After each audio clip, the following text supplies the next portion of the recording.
let's go to our ring announcer. Ladies and gentlemen, this is our first match of the evening. This will be a one fall with a 10-minute time limit.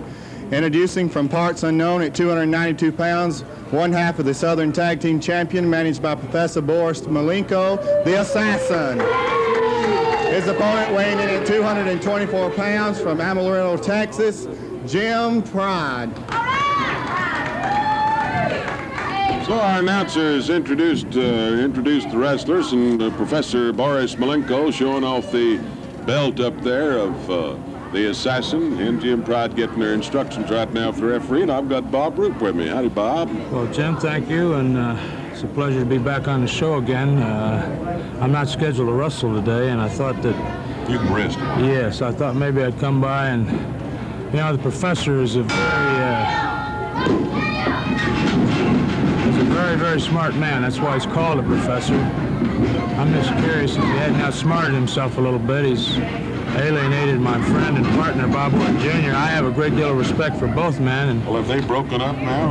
Well, it's definitely a rift, and there's a dispute in the family, and it upsets me. I know it upsets the professor. Bobby was really upset. The original problem was that the professor kind of made fun of Bobby's stuttering and tried to shut him up, and it embarrassed Bobby because it's something that he at one time bothered him very bad, and he's overcome it. And he felt like the professor was sort of... making fun of him? Well, he was taking too much upon himself. We've all felt that we were equal members of the family rather than the professor being our boss. I see. Anyway, he's got the Assassin. Oh, what a fantastic move. That Assassin weighs about 290 pounds. And I tell you, with him doing moves like that, I would much rather have him on my team than be against him. That's what I'd say. I'd like to remain a member of the family.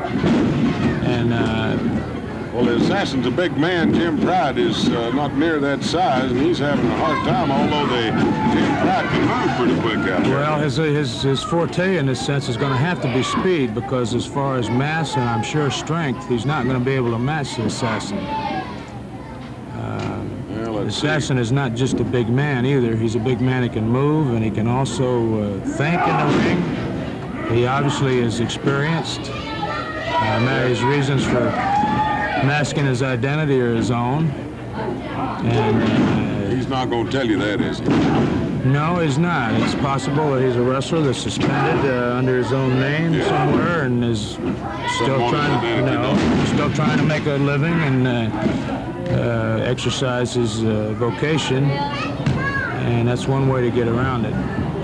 Got a chin lock there on Jim Pride right now. Jim's trying to bridge his way out of it, it looks like, but it's not working. No, the man's got a little bit too much mass for him, I think. Oh, he did come out of it. Comes out with a wrist lock. Well, a guy like Jim Pride and being lean and angular has an advantage in being able to find those nooks and crannies. Did you see the speed of the Assassin? That's what I just started to say. The Assassin, for his size, has got quite a bit of speed himself. Well, those are very deceptive. The big men like that who are slow-moving and appear to be just plodding along, and all of a sudden they run right over the top of you, and it's like being hit by a Mack truck. You don't suspect it's coming. Oh, they spread apart here a little bit now and try to size each other up.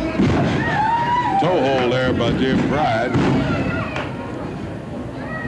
Malenko being very quiet right now. I guess he thinks things are going his way as far as the Assassin is concerned. Well, I'm sure that he's very confident that the Assassin is going to come out victorious in this match. There's a tremendous difference in size, of course, and also in experience, and the fact that, in a sense, it's 2 against 1 with Malenko being there. He's a psychological edge. You can always talk to the referee and get his attention. Yes. I noticed that happen. The distraction, yes, he can be a very disruptive influence, and again, I think that this man...